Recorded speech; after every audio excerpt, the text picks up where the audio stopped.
welcome to the deep dive. Before we even get started, do us a massive favor and hit that like button and subscribe to the show. It really helps us keep bringing you these incredibly detailed, long-form explorations of the most fascinating material out there. So yeah, make sure you like and subscribe.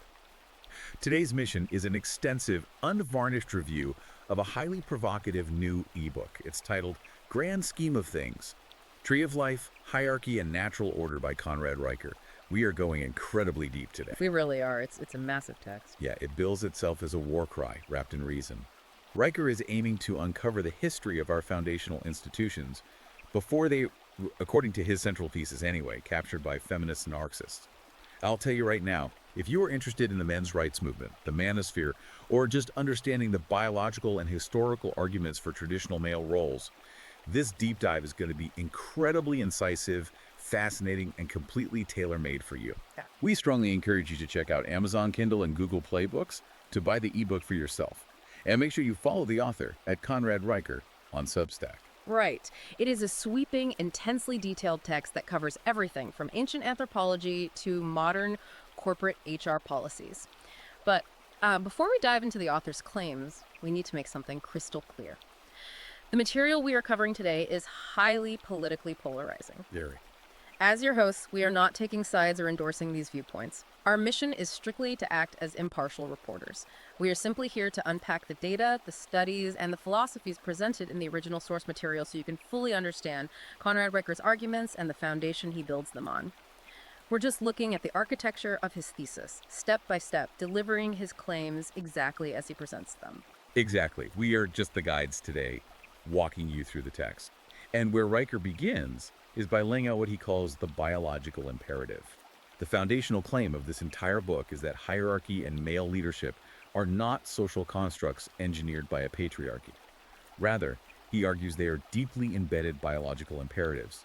Nature itself, he claims, demands this structure for the survival of the species. Right, he goes straight to the evolutionary record. Yeah, he brings up a statistic early on that really caught my attention. 90% of ancient toolkits and weapons are found in male graves. He uses this data point to establish a concept he calls the primacy principle. Walk us through what he means by that. So the primacy principle, as Riker defines it, is the idea that gender roles were biologically assigned for group survival, long before concepts like culture or society even existed. He relies heavily on evolutionary biology and anthropology here. He points to the fossil record to argue that these roles weren't socially imposed for oppression. He brings up the work of the prominent anthropologist Eric Trinkhaus, who spent years analyzing hundreds of Neanderthal skeletons. And what did he find? Trinkhaus found a staggering disparity in the fossil record. The male skeletons exhibited significantly more trauma. We're talking about fractured skulls, shattered ribs, healed spear wounds, and severe joint degradation. Riker's argument is that these weren't random accidents or the result of interpersonal brawls, they were occupational hazards. Because they were the ones going out and doing the hunting, the fighting, the defending. Precisely. The men were biologically optimized to take on the extreme physical dangers of taking down megafauna and defending the tribe from rival groups.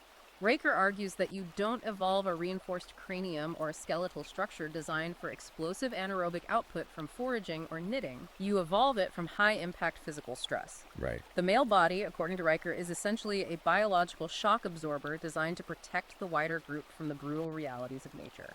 And what's really interesting is that Riker doesn't just stay in the ancient past with Neanderthals. He looks at our closest living evolutionary relatives, chimpanzees, to prove that this isn't just a human anomaly. He brings up Jane Goodall's famous observations in Gombe, and he pairs that with a massive 2016 study published in the journal Nature. That's a crucial part of his argument. It is. That study confirmed that male chimps lead 98% of lethal raids against rival groups. Riker asserts that you can't blame primate behavior on a socially constructed patriarchy. He argues this is hardwired evolutionary biology. Natural selection rewards aggression, coordination, and dominance in males because that specific cocktail of traits is what keeps the broader group alive when resources are scarce. That is the core of his extrapolation. He argues that you cannot simply write policy to bypass hundreds of thousands of years of evolutionary biology. And to demonstrate what happens when modern institutions try to ignore this biological baseline, the book highlights a deeply controversial 2019 U.S. Marine Corps infantry test. Oh, the integration test. Exactly. The military attempted to integrate women into rigorous, high intensity infantry roles to see if gender neutral standards could be maintained in combat scenarios. The attrition rate for the female participants was 97%. 97%. Raker spends a significant amount of time breaking down why this happened, noting that it wasn't a lack of willpower, but a sheer physiological reality involving bone density, fast twitch muscle fiber, and the sheer anaerobic capacity required to carry a 100-pound rucksack under enemy fire. He uses this to argue that in domains requiring extreme physical endurance, pain tolerance, and aggressive risk taking, the biological differences between men and women are stark, measurable, and entirely non negotiable. So if that's the reality in a combat zone, how does he apply this to a corporate boardroom? Because Riker takes this concept, which he terms hormonal architecture, and uses it to systematically dismantle what he calls the myth of gender equality. He argues that modern society is basically living in denial of basic endocrinology. He really leans into the hormone data here. He does. He brings in a 2022 meta-analysis from the journal Psychoneuroendocrinology that looked at top corporate executives. The study showed that Fortune 500 CEOs have, on average, 18% higher testosterone levels than the baseline male norm. Riker posits that testosterone is heavily misunderstood by modern culture. It doesn't just build muscle mass, he argues it builds empires. It fuels long-term vision, risk assessment, and a massive appetite for high-stakes gambles. He argues that the modern narrative, the one which claims women are kept out of these top positions due to systemic sexism, is fundamentally flawed. He asserts that women generally don't lack opportunity in these spheres. Rather, they lack the specific androgenic architecture that drives a relentless, obsessive pursuit of hierarchy and dominance. Which he ties to cognitive differences too, right? Yes, the book pairs the testosterone data with cognitive studies, specifically citing Voyer's famous 1995 meta-analysis on spatial reasoning. This study found an astonishing 8-to-1 variance ratio favoring men in the ability to mentally rotate three-dimensional objects and systemize complex structures. Riker claims this biological reality is the actual reason why Silicon Valley's demographics feature 85% male founders. Men, he argues, are biologically wired for hyper-focusing on systems, code, and spatial navigation, whereas women are generally wired for people and social cohesion. And he claims that when you force ideology over this natural grain, the results are catastrophic. He highlights a Stanford Graduate School of Business study that analyzed the fallout of California's SB 826. For context, that was the law that mandated corporate boards must have a 50% female representation. Or the quota mandate. It's exactly. The Stanford study showed an 18% drop in firm performance across the board for the companies forced to comply. Riker argues this drop wasn't a coincidence. It happens because companies were legally forced to prioritize demographic quotas over raw, competitive competence and the natural hierarchies that form when people are left to compete based on merit alone. It's a very Darwinian view of corporate structures. Riker is essentially saying that when you artificially manipulate the hierarchy to achieve a socially desirable outcome, you break the machine. And that concept of breaking the machine is what leads directly into the next major pillar of his thesis. Riker argues that the West is currently undergoing a massive systemic degradation because it has abandoned logic in favor of feelings. He calls this the emotionalization of the West, and he traces it back to the capture of our academic and corporate institutions by postmodernism. This part is fascinating because he actually points the finger at the mid-20th century French philosophers, specifically Jacques Derrida and the concept of deconstructionism. For listeners who might not be familiar with Derrida, how does Riker connect obscure French philosophy to modern HR departments? Well, Riker argues that Derrida's philosophy essentially birthed the idea that objective truth doesn't exist. Deconstructionism posits that all language, all systems, and all hierarchies are just arbitrary constructs used by the powerful to oppress the marginalized. Therefore, according to this philosophy, there is no such thing as an objective standard of merit or excellence. Those are just words used to maintain power. So it's a complete dismantling of standards. Right. And Riker claims that once this philosophical virus infected the universities, it inevitably spilled over into the corporate world. If objective logic and merit are viewed as oppressive, then what replaces them? According to Riker, they are replaced by subjective feelings and emotionalism. This is what he calls the vulnerability doctrine. Okay, let's unpack this vulnerability doctrine. This is his argument that traditional male metrics, competence, stoicism, logic, the ability to compartmentalize stress, have been actively demonized and replaced by a corporate mandate for emotional exposure. But he points out a massive, almost cruel paradox for men operating in this new The environment. trap. The trap, exactly. He cites a 2021 MIT study demonstrating that male leaders who actually follow this advice and openly share vulnerability in high-pressure environments are 34% less likely to advance in their careers. So Riker argues men are being brought into these HR seminars and told to cry, to be vulnerable, to share their insecurities, but when they actually do it, they are quietly, ruthlessly penalized. Yes, he views it as a total trap. Riker argues that despite what HR departments claim, the biological expectation of male strength and stoicism hasn't actually gone away, it's just gone underground. When a man shows weakness, both men and women in the organization instinctually lose respect for him, even if they explicitly claim they want a vulnerable leader.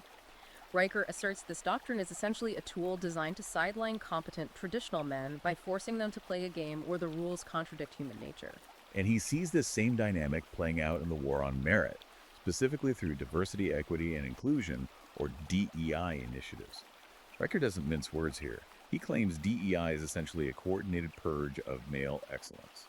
He brings up a 2022 Harvard Business School analysis showing that the number of male engineers in top tech firms dropped by 40% following the implementation of strict DEI hiring policies. That's a massive drop. Huge. And he emphasizes that this drop didn't occur because the men suddenly lost their coding skills. It happened because the hiring rubrics were fundamentally altered. Technical mastery and coding efficiency were de-emphasized, while soft skills, demographic balancing, and culture fit became the primary drivers of employment. To put a human face on this, Riker spends a lot of time discussing James Damore, the former Google engineer. Damore, as many listeners will remember, was fired after circulating an internal memo. What's crucial to Riker's argument is that Damore's memo heavily cited peer-reviewed evolutionary biology to explain why there might be natural gender disparities in tech, touching on the exact spatial reasoning and systemizing traits we discussed earlier. And he was fired for it. Yes, Google fired him for creating a hostile work environment. Riker views Damore as a modern martyr for objective truth, a man who brought data to an ideological purity test and was executed for it. Rokers tries to quantify this massive shift with what he calls the Merit Erosion Index. According to his synthesis of corporate data, there has been a 33% decline in promotion rates for men in STEM fields since 2015. And the anecdotes he provides to illustrate this index are genuinely staggering. He details a specific case at Johns Hopkins involving a top-tier, highly published male cardiac surgeon. I remember this section. Yeah, this is a guy at the absolute apex of his incredibly demanding field.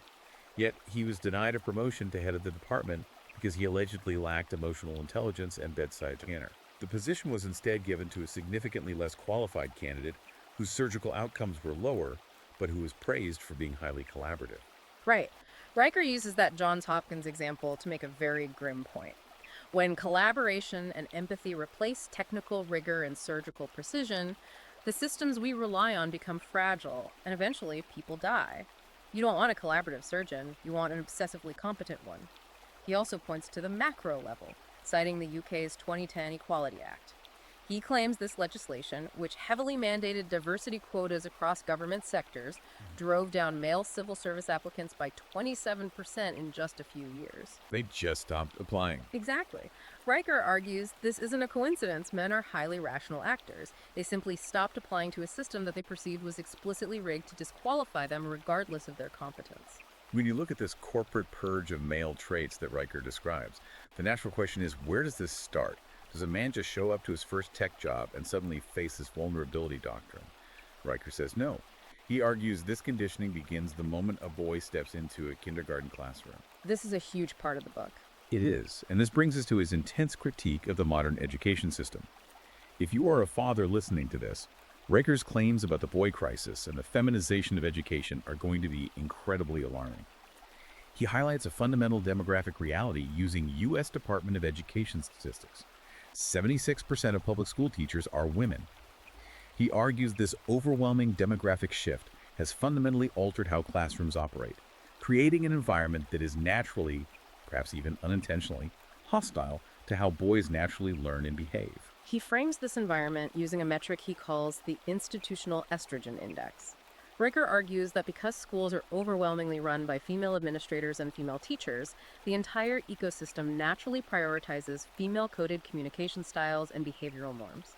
We're talking about sitting still for 8 hours a day, raising your hand, sharing your feelings, avoiding conflict, and prioritizing collaborative harmony above all else. Consequently, the natural biological energy of boys, which involves rough and tumble play, physical movement, aggressive competition, and testing boundaries, is immediately pathologized.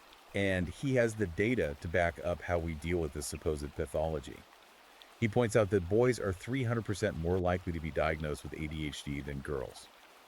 Riker asserts that the vast majority of these boys don't have a neurological deficit. They have a biological surplus of energy that the system refuses to accommodate. Right, the system adapts them to the classroom, not the other way around. Exactly. He argues that we aren't actually educating boys anymore. We're chemically sedating them. We're putting millions of young boys on amphetamines like Ritalin and Adderall simply to force them to conform to a female-coded standard of docility. The author views this as a profound tragedy, but also a massive strategic vulnerability for society. This brings us to a highly technical piece of data he includes, the DARPA 2021 study. Raker uses this to illustrate the dangers of prioritizing empathy over logic. DARPA ran highly sophisticated crisis simulations specifically. They simulated a catastrophic nuclear power plant meltdown. They trained 2 separate AI models to manage the crisis. One AI was trained purely on male-coded logic and utilitarian algorithms.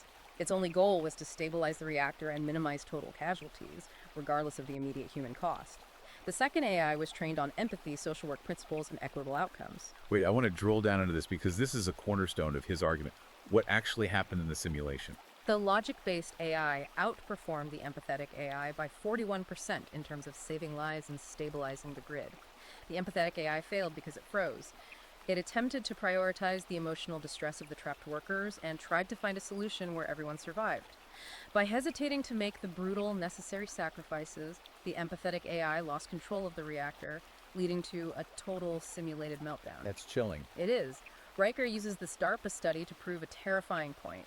While empathy sounds wonderful in a classroom or an HR seminar, it completely fails in survival scenarios. He argues that by suppressing male logic in our education system, we are actively waging war on the very cognitive framework required to keep a high-tech civilization running. He pairs that high-level DARPA simulation with micro-level anecdotes from everyday schooling to show how widespread this is. He mentions a school in Connecticut that actually banned the game of tag on the playground because it was deemed too aggressive and created winners and losers. He points to a highly publicized case of a 6-year-old boy in Florida who was suspended from school for making a finger gun with his hand during recess. He highlights a petition in Canada called Let Boys Be Boys, where desperate parents protested a preschool's decision to remove all toy trucks, tools, and building blocks to force the boys to play in the kitchen center. For Riker, these aren't just silly, isolated incidents of political correctness gone mad. He views them as symptoms of a systemic, ideological effort to deconstruct masculinity from the ground up. He argues the ultimate culmination of this is seen at the university level. He cites the infamous case of Evergreen State College, which instituted heavily mandated masculinity deconstruction workshops and highly aggressive equity policies. The result: Evergreen saw a 37% drop in male enrollment. Riker's takeaway is straightforward. When institutions relentlessly attack male nature, men don't usually fight back in the HR office. They simply withdraw their participation and walk away. And that withdrawal brings us out of the schoolyard and directly into the home. Raker shifts his focus to what he calls the fatherhood void and the extreme bias of the family court system. He issues a blistering, uncompromising critique of family courts, which he claims have been wholly weaponized by feminists to erase paternal authority. To understand how far we've fallen, he contrasts the modern legal system with the ancient Roman concept of the paterfamilias. This historical contrast is vital to understanding Raker's worldview. He explains that under Roman law, the paterfamilias, the male head of the household, held immense, almost absolute authority over his family. But Riker stresses that this authority was not a blank check for tyranny. It was inextricably tied to strict duty, absolute liability, and crushing accountability. If a child committed a crime or accrued a debt, the paterfamilias was legally and financially responsible.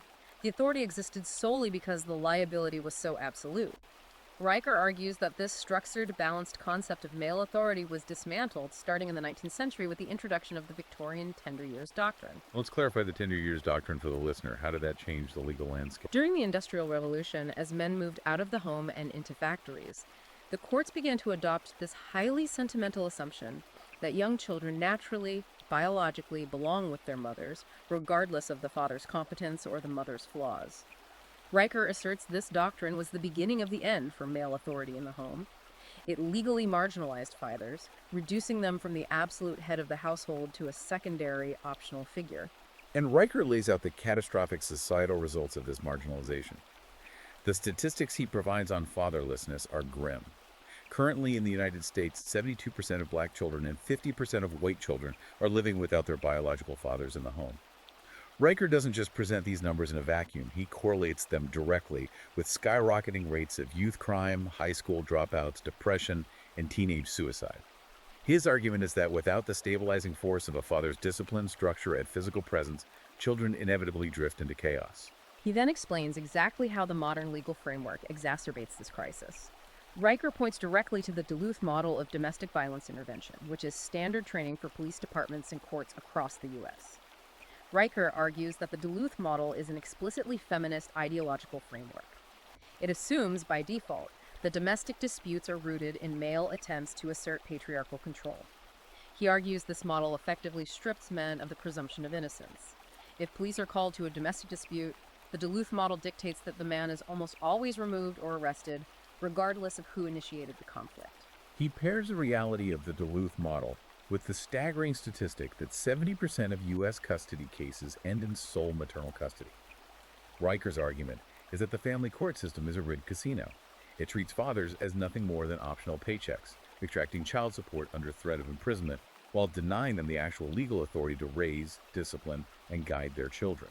To demonstrate that this fatherhood void is a manufactured crisis rather than an inevitable reality, Riker looks internationally for contrasts. He points to Australia's 2006 Shared Parental Responsibility Act. When Australia reformed its family courts to make equal 50-50 parenting time the default presumption in a divorce, father involvement in children's lives literally doubled overnight. Yeah, the impact was immediate. He also cites Iceland's shared parenting laws, which are incredibly robust and heavily favor keeping both parents equally involved. As a result, 93% of children in Iceland live with both parents, and Iceland boasts some of the lowest youth crime and depression rates in Europe. Riker argues these international solutions prove that the devastation of the American family is a direct result of policy choices that heavily favor maternal custody and actively seek to marginalize men. That marginalization of men in the home naturally bleeds into how society talks about men and the culture at large. This brings us to a massive focal point of the book, the narrative of toxic masculinity and what Riker calls the duty deficit. Riker traces the term toxic masculinity back to its origins in 1990. It was actually coined by a man named Shepard Bliss during the mythopoetic men's movement. But Riker argues that what started as a niche phrase to describe absent fathers was rapidly hijacked by Marxist and feminist academics. He claims they weaponized the term, turning it into a psychological control mechanism to neuter male power and shame men for their natural biological instincts. Riker dissects this institutional capture by examining the American Psychological Association's highly controversial 2019 guidelines on men and boys. In these guidelines, the APA officially labeled traditional masculinity, which they defined as including traits like stoicism, competitiveness, dominance, and aggression, as psychologically harmful. Riker is absolutely scathing in his critique here. He asserts that treating the foundational traits of masculinity as clinical pathologies is pure ideological warfare disguised as science. He contrasts this academic sanitized framing with the brutal physical reality of the labor market. While psychologists in air-conditioned offices are writing papers on toxic masculinity, who is actually keeping the lights on? Riker pulls data from the Bureau's labor statistics showing that men account for a staggering 93% of all workplace fatalities. Men are the ones doing the highly dangerous, dirty, lethal jobs, underwater welding, deep-sea fishing, high-voltage line repair, logging, mining that keep civilization functioning. This stark contrast leads to one of Riker's most compelling concepts, the male duty paradox. Society, he observes, absolutely demands male sacrifice the moment things go wrong, but simultaneously, society demonizes the exact psychological traits like dominance, high-risk tolerance, and emotional stoicism that allow men to make those sacrifices in the first place. Riker fills the book with powerful, sobering examples of this paradox in action. The examples he uses are incredibly heavy. He talks about the 19 Granite Mountain hotshots, an elite crew of firefighters who all burned to death defending a town during the Yarnell Hill fire. He points out the grim reality of 9/11, where 97% of the first responder fatalities running up the stairs of the collapsing towers were men. He even looks back historically to the sinking of the Titanic, noting that 68% of the men on board died, voluntarily stepping back from the lifeboats so that women and children could live. Riker notes with intense, palpable frustration that modern feminist academia actually mocks this kind of ultimate sacrifice, labeling it with terms like toxic saviorism or benevolent sexism. It raises an incredibly important question that Riker poses directly to the reader. How can a civilization possibly survive when it pathologizes the very demographic it relies upon to run into burning buildings? He argues that heroism has been cynically reframed as a symptom of patriarchal conditioning. He views this as a deeply ungrateful and ultimately suicidal cultural shift. And he argues that this cultural attack is happening concurrently with a literal biological attack on men. Which moves us into the physiological data Riker presents regarding a literal chemical war on male strength. The data he brings up here isn't just theory. It is alarming, measurable science. He cites comprehensive Johns Hopkins data from 2023 showing that male testosterone levels across the Western world are falling by about 1% per year. Riker argues this isn't just a cultural phenomenon of men sitting at desk jobs. He claims we are being actively chemically suppressed. He focuses heavily on environmental factors, specifically pointing to the rampant use of endocrine disruptors. He highlights EE2, which is synthetic estrogen heavily used in oral contraceptives. Riker cites studies showing that massive amounts of EE2 are excreted, fail to be filtered out by municipal wastewater treatment plants, and end up leaching back into the drinking water supply, literally feminizing entire populations. To prove that this is an environmental and lifestyle crisis, Riker contrasts modern urban men whose testosterone now averages around a historically low 500 nanograms per deciliter with the Amish. The Amish data is wild. It really is. The Amish, who live physically demanding, agrarian lives devoid of microplastics, pharmaceuticals, and endocrine disruptors, average around 850 nanograms per deciliter. Riker uses this biological disparity to argue that modern Western men are living fundamentally out of alignment with their biological design. And he connects this plummeting biology straight to cultural emasculation. He looks at Japan as the canary in the coal mine for the West. He discusses the phenomenon of Japan's herbivore men, an entire generation of young men who have experienced a total collapse of testosterone and have completely withdrawn from ambition. They don't date, they don't seek promotions, they don't buy cars, they just exist quietly in their rooms playing video games. And on the flip side of that withdrawal, he details the lethal extreme of karoshi, which translates to literal death by overwork. These are men who are ground into dust by the relentless economic machine until their hearts give out at their desks. Riker argues that under the current system, men are given two options: drop out entirely or drop dead. Riker argues that this resulting isolation of men is not an accident. It is the intended outcome of decades of policy. He details the systematic, legal, and cultural destruction of male-only spaces. Fraternities, civic clubs, lodges, and even the Boy Scouts have been sued, integrated, or dismantled. He argues that the crusade against these spaces has left men dangerously isolated and without mentorship. To counter this, he brings in a 2023 Harvard study demonstrating that men who participate in weekly, male-only peer groups have 40% lower anxiety and drastically reduced suicide rates. Let's just have that brotherhood. Exactly. He also points to a massive success story, Finland's Men's Sheds program. This is a government-backed initiative where men simply gather in a workshop to build things, fix engines, and work with tools shoulder to shoulder. That simple program reduced rural male depression by an astonishing 52%. Riker asserts that men don't need face-to-face vulnerability therapy circles.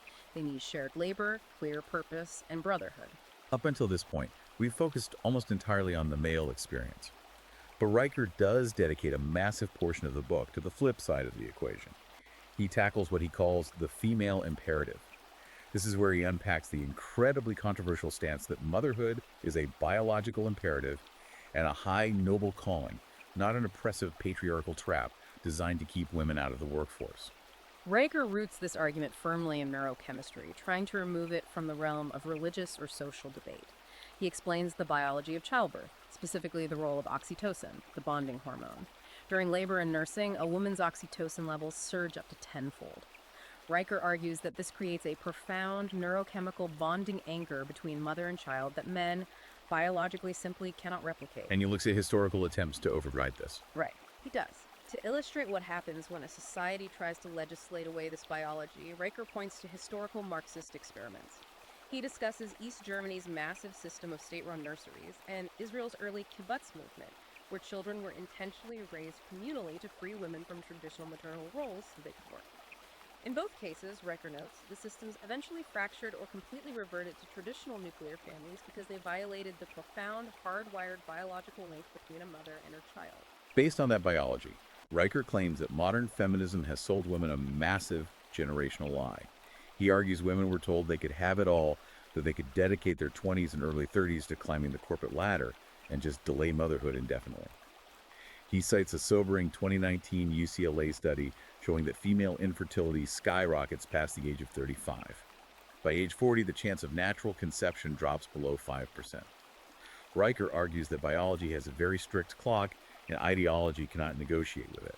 He points out that millions of women are reaching their late 30s, having achieved the corporate success they were promised would bring happiness, only to find themselves isolated and biologically out of time.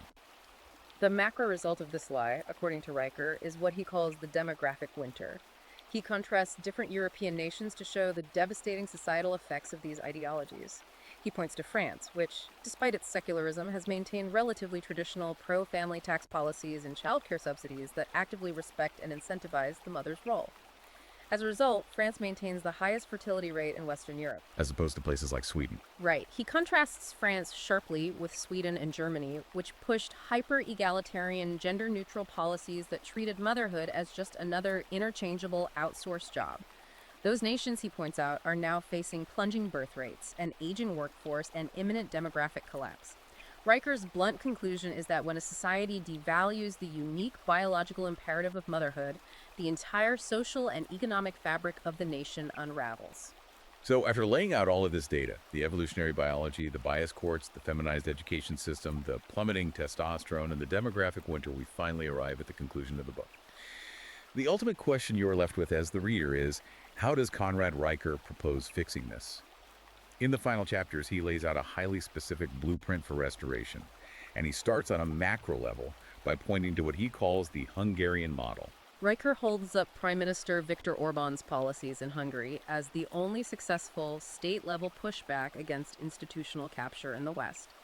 He details the specifics of Hungary's Family Protection Act, which directly ties massive economic incentives to traditional family formation.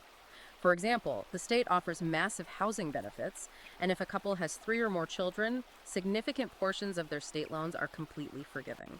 They are literally paying citizens to rebuild the traditional family. And they tackle the schools too. Yes, he highlights their strict ban on gender ideology in public schools, legally replacing it with traditional biology. Furthermore, he points to Hungary's Fathers' Charter, which legally enshrines and recognizes fathers as essential co-creators of life with equal authority, rather than just treating them as financial providers in the event of a divorce. Riker notes that since these aggressive pro-family policies were implemented, Hungary has seen a 15% drop in its divorce rate and a surge in marriages. But Riker knows that waiting for the government to save you is a losing strategy, so he doesn't just rely on state policy. He calls for immediate micro-solutions that men can implement themselves. Specifically, he calls for the formation of what he terms guilds. He envisions these not as casual drinking buddies, but as highly structured, hierarchical, skill-based brotherhoods. He wants these guilds focused on teaching young men physical trades, financial literacy, debate tactics, and the philosophy of natural law. He is urging men to aggressively rebuild the lineage of male mentorship that he claims DEI initiatives and modern culture have systematically destroyed. Alongside these guilds, he introduces a mental toolkit he calls the Truth Resistance Framework. This is essentially a rhetorical method for men to logically dismantle ideological arguments and fight back against emotional manipulation in the workplace and in academia. He trains the reader on how to refuse the premises of postmodernism, how to demand objective data, and how to maintain stoic logic when facing HR tribunals or academic disciplinary boards. Finally, Riker concludes this massive text with what he calls the grand scheme. He takes a sweeping, bird's-eye historical view to argue that unapologetic, hyper-focused male drive is the singular engine of human progress. He describes how it was overwhelmingly male obsession, systemizing, and risk tolerance that designed and built the Large Hadron Collider. He points to Robert Goddard, the father of modern rocketry, who endured decades of relentless mockery from the press, including the New York Times, only to pioneer the technology that put men on the moon. He highlights the grueling Lewis and Clark expedition, arguing it survives solely on masculine endurance, violence capability, and competence under extreme, unrelenting stress. Riker brings all of this together using the philosophical concept of Indra's net. For those who aren't familiar, Indra's net is an ancient concept describing a vast cosmic web where every node is a jewel that reflects all the others, representing the interconnectedness of the universe. Riker appropriates this concept, arguing that strong, competent men are the load-bearing jewels in civilization's net. They maintain the power grid, they fight the wars, they invent the technology, and they provide the foundational security that allows culture, art, and empathy to even exist. Riker's concluding, unyielding thesis is that if you continue to weaken, shame, and chemically suppress those load-bearing nodes, the entire net of Western civilization will inevitably collapse. It is truly staggering to look back at the sheer scope of this book. We have covered ancient biology, family law, the feminization of education, corporate DEI mandates, and sweeping historical achievements today. And again, as your hosts, our goal was simply to impartially deliver Conrad Riker's unvarnished arguments and the specific data he uses to support them. But having gone through all of it, it leaves you with a massive, provocative thought to chew on. If the very traits modern society has labeled as dangerous or toxic aggression, stoicism, dominance, hypercompetitiveness, risk-taking are the exact same traits required to keep the power grid online, rescue the miners, and invent the future, how long can a civilization realistically survive while actively, intentionally dismantling its own biological foundation? Are we rapidly approaching a tipping point where the harsh realities of nature simply override the ideologies of our institutions?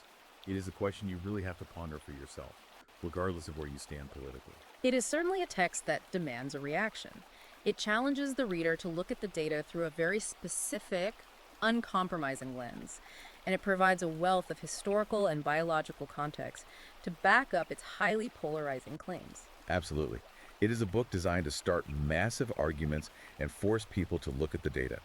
If you want to dive deep into the history of our institutions and read these arguments, studies, and philosophies firsthand, you need to buy the ebook Grand Scheme of Things by Conrad Riker. Go check it out right now. It is available on Amazon Kindle and Google Play Books. And make sure you follow the author on Substack at Conrad Riker to keep up with his latest writings and research.